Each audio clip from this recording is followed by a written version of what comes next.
So welcome everyone. I'm so happy to have everyone here. My name is Stephanie Rodriguez, and I am the Director of Youth Services for the Healing Center. The Healing Center is a domestic violence and sexual assault intervention and prevention nonprofit that serves Brooklyn, but our specialty is in Brooklyn South. We are also the lead sponsors and founders of the New York City Teen Dating Violence Awareness Walkathon. Every year, normally we have hundreds of teens come together where we have the ability to connect them with services that they need all throughout New York City. We have a rally and we normally walk over the Brooklyn Bridge. But because of COVID, we had to make it virtual this year. So it is definitely a bit different, but we're excited to kind of navigate this new terrain. And one way we decided to do it is by having a week of action. So this week, teens in New York City have been taking actions, whether that's posting on social media or going and putting out flyers or having live Instagram conversations about teen dating violence and youth gender-based violence. So this is another one of those conversations. And we're so happy to be partnering with GGE, who is Girls for Gender Equity, who is also a co-sponsor for this year's virtual New York City Teen Dating Violence Awareness Walk and Week of Action. So we have a few amazing youth leaders who've been doing amazing work in the field of gender-based violence and inequality. And so without further ado, I want to introduce you to three youth activists who are going to be speaking today on a panel, which is Stephanie Bravo. She is the youth leader for the Healing Center and the Daughters of the Lotus program. She has been a part of our center for going on 3 years now and has been the main youth leader and youth organizer for the New York City Teen Dating Violence Awareness Walkathon. She has been hitting the ground running with contacting schools and really getting youth involved in this year's walk. We also have Miraya, who is also part of the Daughters of the Lotus program. She is definitely a great new addition to the Healing Center. That is her first year with us, and also the first time with her being involved with the New York City Teen Dating Violence Awareness Walkathon. Nyasia will be our moderator for today, and we'll be asking questions. And for GGE, we have Nim, who is a Queens-based 17-year-old Muslim South Asian survivor. She is passionate about healing justice and what self-care really means for survivors. She is building a healing kit for young people, equipping folks with tools to be able to show up for themselves and their community. She attends the High School of Environmental Studies in Manhattan. Nim is currently Nim is currently a youth organizer in Sisters in Strength at Girls for Gender Equity and is also part of Day One's relationship abuse prevention program, Summer Peer Leadership Institute, advocating for healthy relationships. Nim is extremely vocal about self-care and healing justice. Throughout her time in Sisters in Strength, Nim supported in building a healing toolkit for fellow young people looking to assess self and community care amidst the pandemic and the movement for Black Lives Matters. Nim often considers the way she and other youth organizers can show up for themselves and community in the movement towards healing and liberation of Black and Brown survivors. So welcome everyone, so excited to have you here. We do have some set questions that we are going to ask the panelists first. If anyone does have any questions that they would like to ask after the set questions that we have, you can just type it into the chat and we can take it from there. So I'm gonna give it to Nyasia and you can start. Hello. Hi, I'm Asia. The first question is, oh, wait. Steph, is Mhm. it is it their name? Well, we kind of did the introduction, so we can go straight into Okay. the questions. Mm-hmm. All right. Question 1. How did you get into working with your organization?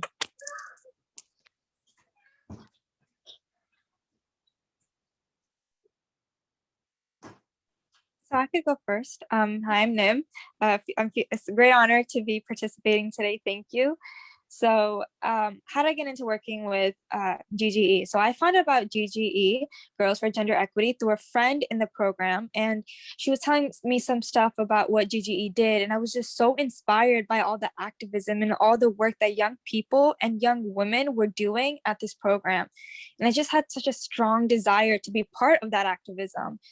I wanted to join my community and help with equal rights, and joining GGE helped me do exactly that. Great, awesome. Hi, I'm Stephanie. One way I got involved with my organization was I was in family therapy, and my therapist told me about this. And as I continued to go, I really enjoyed doing this volunteer work, and it helped me acknowledge that us as teens, as youths, we have this voice, and our voice could actually change. And that's something that really impressed me, and I enjoy doing. How I got involved with my organization was Stephanie Bravo's mother and my mother are really great friends. And Stephanie's mom actually told me about this group. And I thank Stephanie, the both Stephanies, for allowing me to be in the Daughters of Dolores with open arms.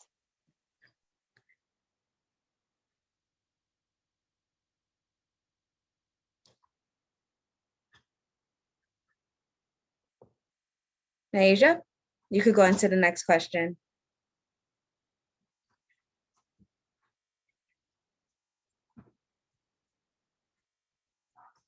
Naija, I don't know if you know. Oh yeah, I was gonna say, I don't know if you know you were on mute.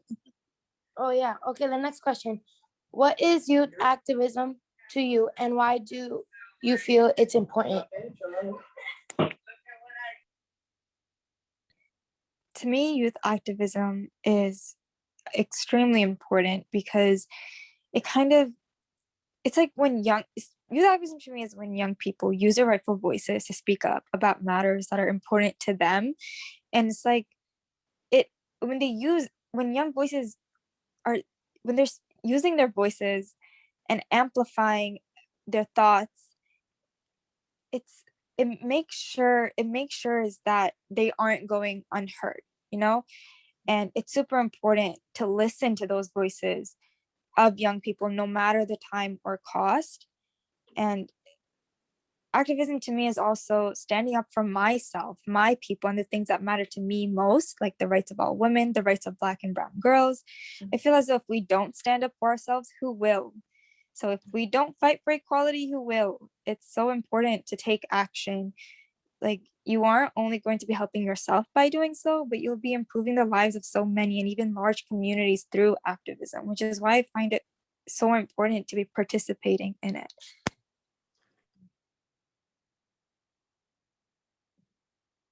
To me, youth activism is when a community comes together and we change for our society, because each year our society changes and only we can control to how it changes. And that's youth. Society does depend on us because that is our future, and us making sure that that future stays positive and good. It will leave something good for the people behind us to continue growing and bettering. Awesome.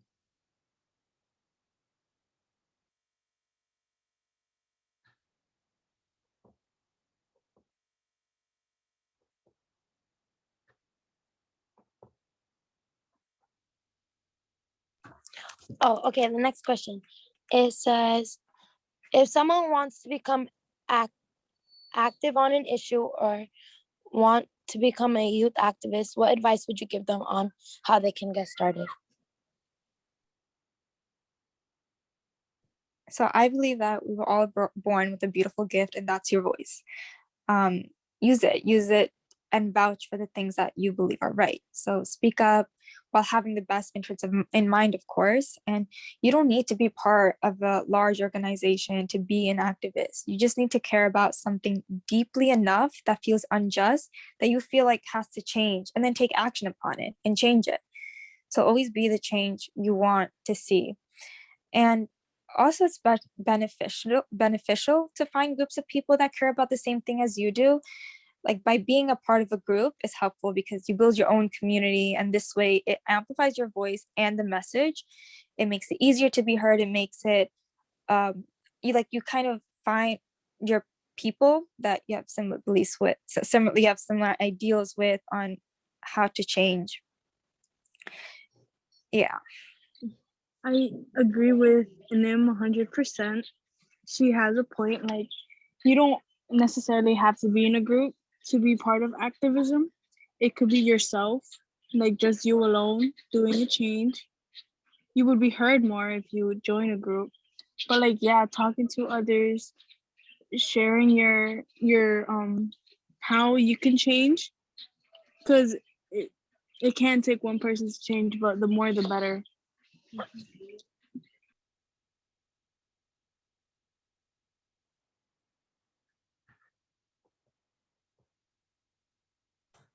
Okay, the next question. I'm sorry, I went to press. Anyways, um, what are some of the ways youth activism is making a difference in the world?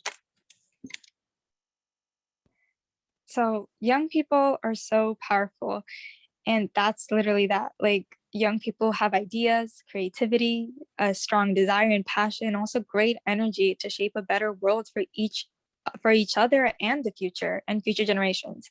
So young people have this great potential to generate a positive social change in the world, and we as young people are getting heard. We're getting the voices heard of people in places where they are not often heard. We are making the unheard heard, like literally. And through youth activism, what happens is you begin to remove the power from the traditional folks in power and ultimately allow young people and give them the space to express their needs and dreams for the future. And it gives them the ability to transform communities for the better. Youth activism is also letting folks know about the urgency of what young people face, and that change needs to happen. Youth activism is also having a positive impact on the world and setting an expectation, an example to future generations that you're allowed to use your voice and speak up for what isn't right and what you're passionate about.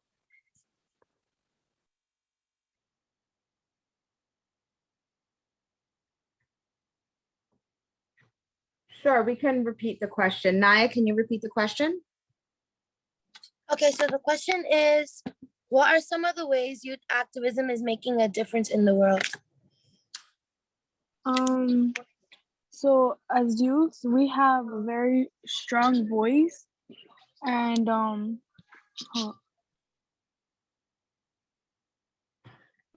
as youths, we have a very strong voice, and our voice can be heard, and it can help make a difference because we have a long time ahead of us to make a change and the process of it.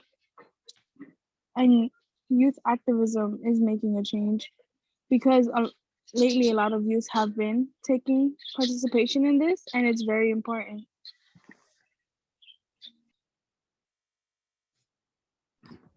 One way I feel like is that youth activism for so long was always kind of like the bottom of the pyramid for so long.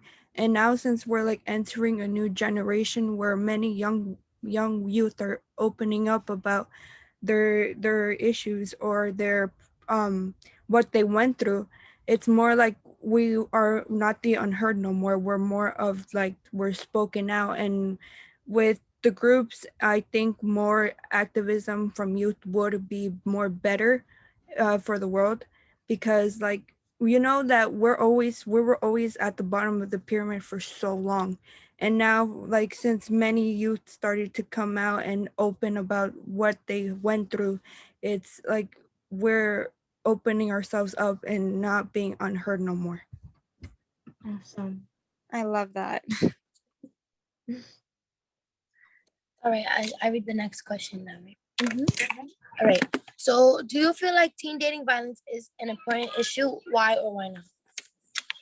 I feel like teen dating violence is an important issue because us as teens we're growing up and we're stepping in new phases and we don't know nothing about this. Like we're not well informed as we should be. And we go through this because we're experiencing new relationships. And us not being well informed, we let little things slide by, like toxic relationships, and we think it's okay even though it's not. And adults don't really correct us as they should. Like they point out our flaws and they don't understand why we choose those paths because we don't know what's best. Can I also share for this one? Of course. Okay, I feel like it is very important because most people think that teens can't really go through anything and the adults go through most of the issues in life because they pay bills, they go to work, they do this. But do you really know what be happening behind closed doors, like behind the social media and like the body shaming and the insecurities and that's verbal abuse. That is a type of abuse. That's not just if someone doesn't like hit you, that doesn't mean that's not abuse. But if like they tell you something in a bad way, like they always say that sticks and stone may break my bones, but words can never hurt me. That is so not true. Very true. Mhm. Yeah, I agree completely. Like teen dating violence is so important, and teen dating in itself is inevitable, but that also means that teen dating violence will occur, and it has, right? So teen dating violence has like a profound impact on people's lifelong health and overall well-being, and this goes from like mental health and physical health. Like the effects are lasting, and it's something that goes unnoticed by adults. It's like, oh yeah, they're a kid, they're just kids, like they don't know nothing about life. But like what, like we want love just as much as you want love. So, and because of that, we go into relationships and we're not taught about red flags and what they may look like. So when we are teens, we're in that age where we're developing our ideas, our minds are growing, we're creating our identities and just developing as a human. And this is the time that we are learning what's right and what's wrong and kind of like differentiate between the two. And when we are in a toxic relationship and we're not taught about red flags and what they look like, it makes it hard for us to recognize the signs and learn what love truly looks like. Like teens often, I feel like so many teens think that some behaviors like teasing and name calling are normal part of a relationship, but these behaviors can become abusive and can lead to serious forms of violence. That's why it's so important to learn about red flags and what to do when you notice them before someone has to suffer from dating violence.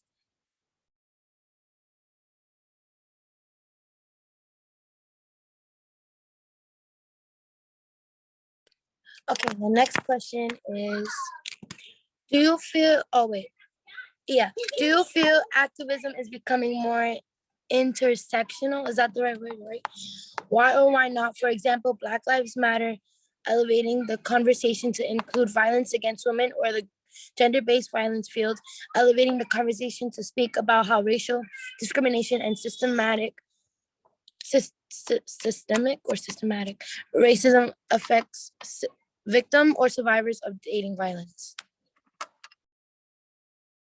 So I feel like it is becoming more intersectional and that it's great. Like it's nothing wrong with that. That's amazing. Because I feel like with the BLM movement, we had to start something, right? So we started with the BLM movement, and what did that lead to? It led to like women's right, Black lives of women, and it led to so many other things.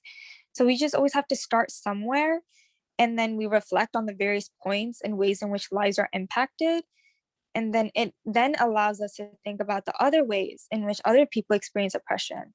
I also think movements influence other movements, and it also influences people from other communities to come forward and name their experiences. So like the Asian hate movement, for example, I feel like if it wasn't for the Black Lives Matter movement, we wouldn't be able to have a conversation about that and what Asian folks are experiencing. So people are learning from one another in terms of how to bring things forward through their activism. Can I add on? Okay, so I also want to add on to what Nim was saying about like if certain things would have never happened the way it did. I'm sorry for the noise in the back, but we would have never really got to have a voice in this world. I also was learning in my social studies class that they normally like discriminate people of color and put them as last option or last choice for like the bails and charges. And like there was this case that like a white person had robbed a store with a gun, and so did a person of color, and they literally made the person of color, just because they didn't have the money to pay off the bail, gave them more time in jail than they did for the white person. And I feel as though they didn't really care about us, the people of color, and they just was like yes to the white people, because they're like, oh yeah, you got money to do it, now you get less time. And since they didn't, they couldn't. So I also feel like that's important too. Isn't that like a sign of, isn't that violence, but like in a different kind of way? Yes, I would definitely consider that systemic violence for sure.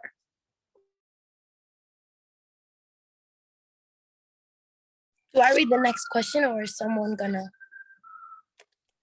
I feel like, yeah, other movements influence other movements, especially like the Black Lives Matter movement. Like Black Lives Matter, so do genders, like different genders matter. Like they influence other movements. And it should influence the teen dating violence movement and the gender-based violence, because it's a big problem in today's society, especially with our youth. And as such youth, we have a loud voice, we have an energetic voice, and we use that to influence other movements and promote other movements to help. Because every other youth, like every individual youth, has their own problem and they want to be heard. They want their problem to be heard and solved. And I may be going through a problem, but so can maybe every two other people here can. Like we all go through the same problem, but differently.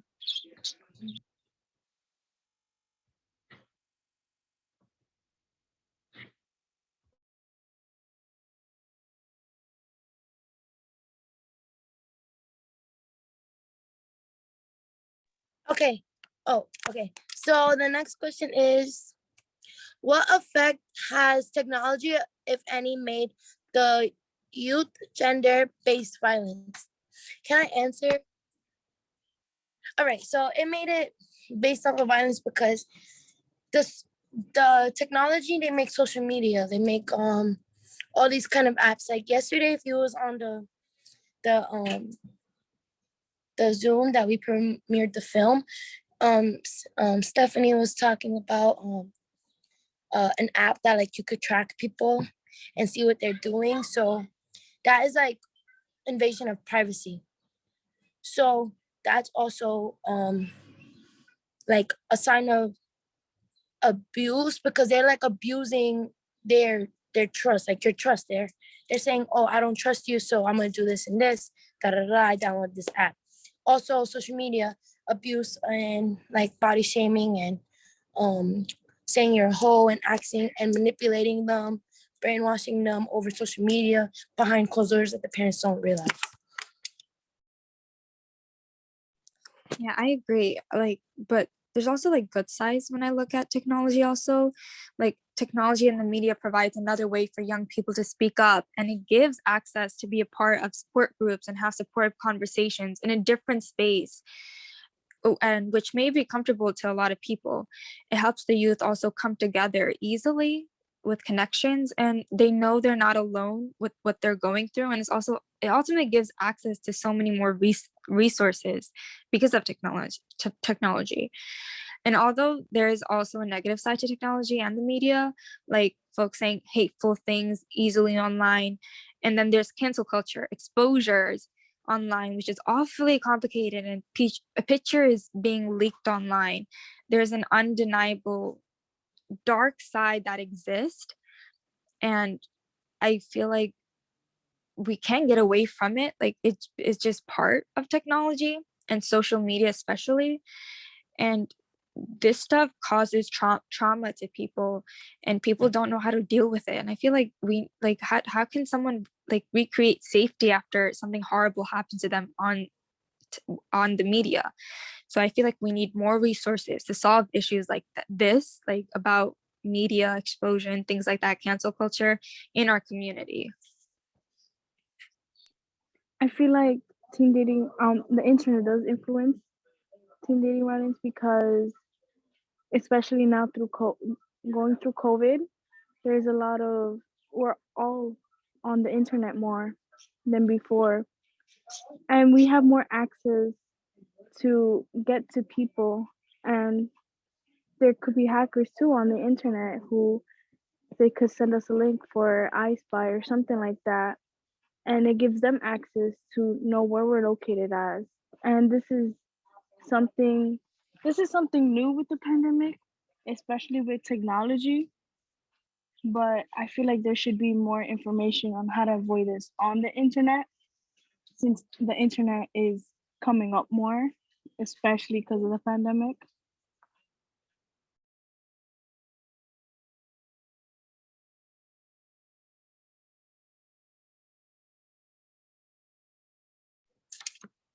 Okay, so the next question is, what do you feel are some ways we can work towards ending teen dating violence?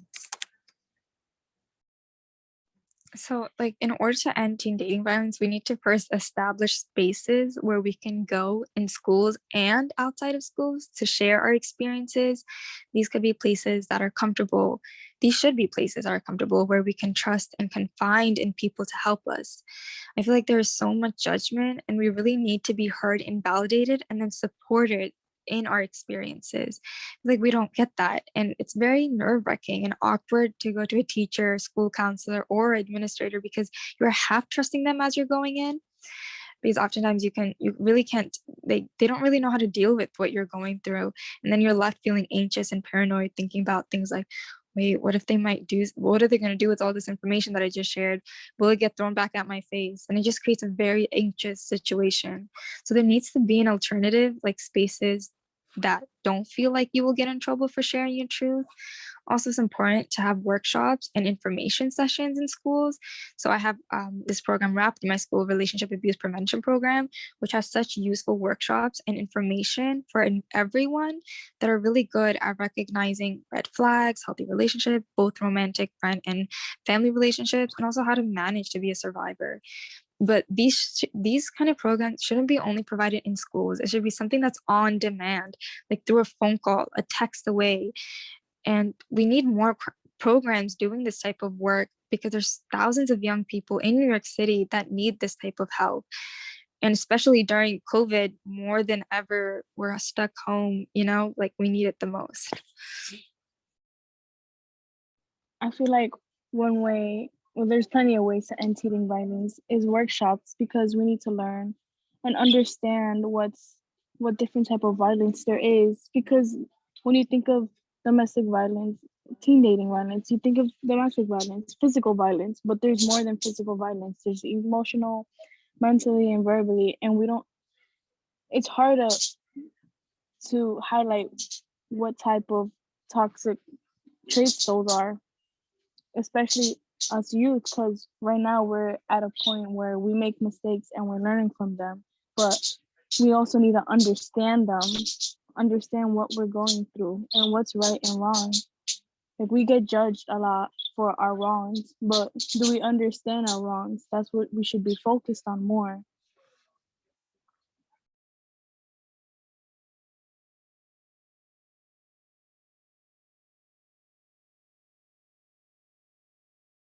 Oh, I unmuted by accident. I was still talking.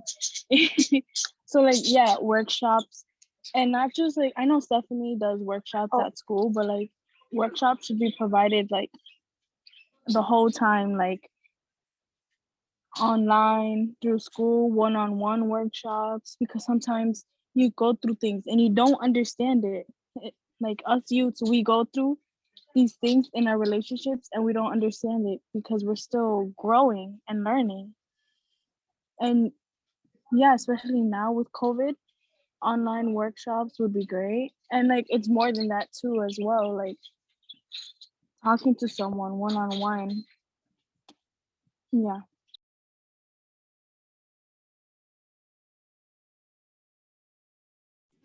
Oh, hello.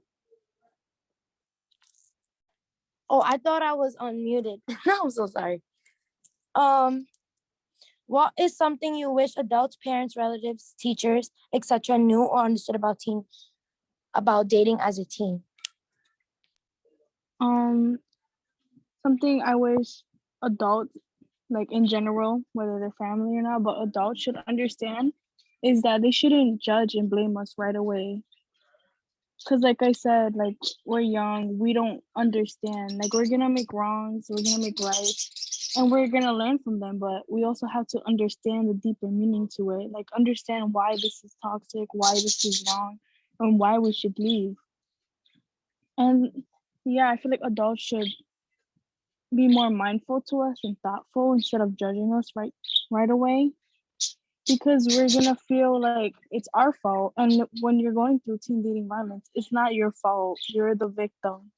You allow these things because you don't know what to do with those emotions. You have a lot of emotions going on, and just feeling blame is like, that's when you start allowing things, because you don't want to feel blame, you don't want to feel guilt. So that's when you're gonna allow a lot of things to happen so you don't feel that. Yeah, I agree with Stephanie. Something I wish adults understood and accepted about teen dating violence is that it exists. It exists and that they should support us in our healing process. It happens and it's something that can be avoided if we are taught and guided on what a healthy relationship looks like. We shouldn't have to feel invalidated about our experiences because we are teens, but we should be supported and helped on healing from it. And it's something like, it happens, and I feel like so many adults don't want to admit to it. They try to avoid it, but you can't. You really can't.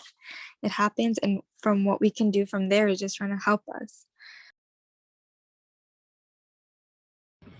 In my opinion, I feel like when you're dating somebody, your friends are kind of involved with your relationship. So basically, it's kind of like you have to choose between love and friendship in my case, because like you could go with this guy and then your friends say no, he's a bad guy and nothing like that, and then the guy says no, your friends are influencing you or they might be manipulating you to do some things. And then also another thing, we have social media where people post couple pictures, and then people on social media and on the internet might say like, oh no, you guys should not be together, or you guys are not good for each other, and that makes both of them feel like uncomfortable or like difficult in that situation.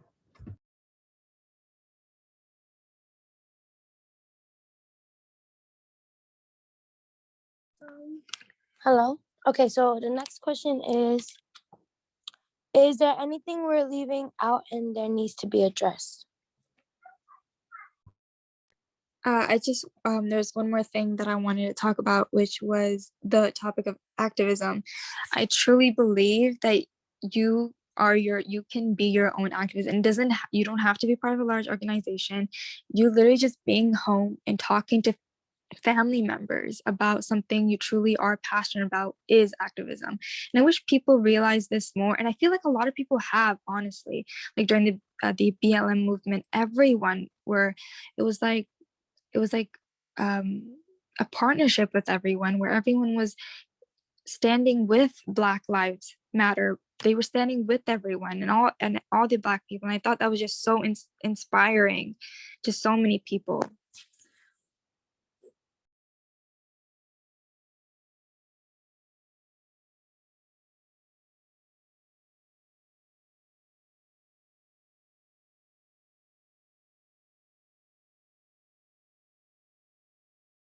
I guess one other issue would also be social media, because a lot of us teens, since we don't, teen dating violence isn't talked about as much as it should be. A lot of us normalize some toxic behaviors, such as giving our boyfriend or girlfriend our passwords, thinking them overreacting is something cute and something normal that should happen. Like on TikTok, you see a lot of these videos where, oh, it's cute, like if he's toxic and he cares. One, at first it starts as a joke, but then, little ones like 10-year-olds or 11-year-olds, when they get access to the internet, they see that, and that's the first thing they see. Like the first thing, like toxic behavior is cute when it's not, and that's bad, because the they learn from our mistakes as well, because especially with today's time, because internet is something huge right now, and them seeing that, if they get their when they're in their first relationship, they're gonna think that's okay, like they're gonna allow that to happen. And yeah, I feel like social media right now should be a big platform for teen dating violence, because we're all going to be in a relationship, no matter who it, like whether it's boy or boy, girl or girl, girl and boy. We're all going to come into a relationship, and we should learn um the red flags of it.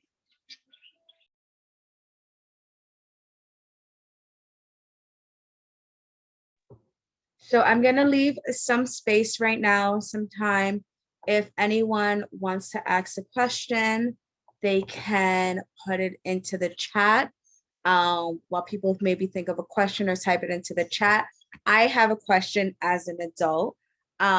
So we are gonna be, like I said, posting this on Instagram and Facebook and social media and YouTube. And the hope is to really start conversation between young people, between adults and young people. So my question is, at someone who considers myself to be an ally to young people, I've been doing this work for a while now, how can adults really be allies and assist young people within the activism or issues that they find to be important? Like, what can we do as allies? I think something that adults can really do is help us speak up for like kind of like work together to help voice the voices of young people. I feel like that's really important. And also creating a comfortable space where youth activists can go and talk about their experiences.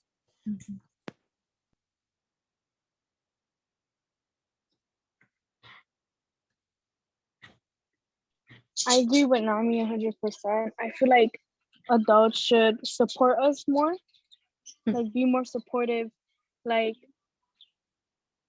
and not judge us as much as they should, because we get judged a lot because we're young. They think we go through things just because we're in the time of rebelling. No, we're in the time of understanding, of learning. So we have to make those mistakes. And sometimes we make mistakes with no intentions. Like it's by we accidentally make mistakes. And I feel like support from adults is really big, because we depend on adults. We do. So it doesn't seem like we have any questions. So I'm going to close up. I want to thank everyone for being here. It was such a great conversation. Nim, you were so dope, so informative. I loved hearing your point of view. Steph, you have definitely been my right-hand person throughout this virtual teen dating violence experience. Miraya, Nyasia, our newer members, we're so happy and proud to have you a part of Daughters of the Lotus and continuing to cultivate the relationships and activism and activities that you guys are already taking part of. So I get so delighted when I'm able to see young people and uplift the voices of young people, because I think that's something that's super important. I feel like my job as an adult is not to speak for young people, but to hold spaces so that young people can have their voices heard and have their voices uplifted. So I want to thank everyone who was here today. It was such an amazing conversation. I got chills from the conversation, which is so great. So for everyone who is going to be seeing this, please, you have until April 30th to take part of the New York City Teen Dating Violence Awareness Walk. All you need is a poster, materials you can get from your local domestic violence nonprofit, and walk around your community and bring awareness to teen dating violence. Let people know what services are out there for them. Take pictures of it and tag it hashtag NYC Teen Walk. Tag the Healing Center at THC Hope. We hope to see everyone there. We hope to see everyone getting involved. And thank you and have a good evening, everyone. Bye-bye. Don't forget, our walk is this Saturday. Yes, the virtual Yeah. rally is this Saturday at Never 1 too p.m. late to sign up. No, Never it's too not. Not, you have literally until April 30th. The virtual rally is tomorrow, which we will be posting after it is completed.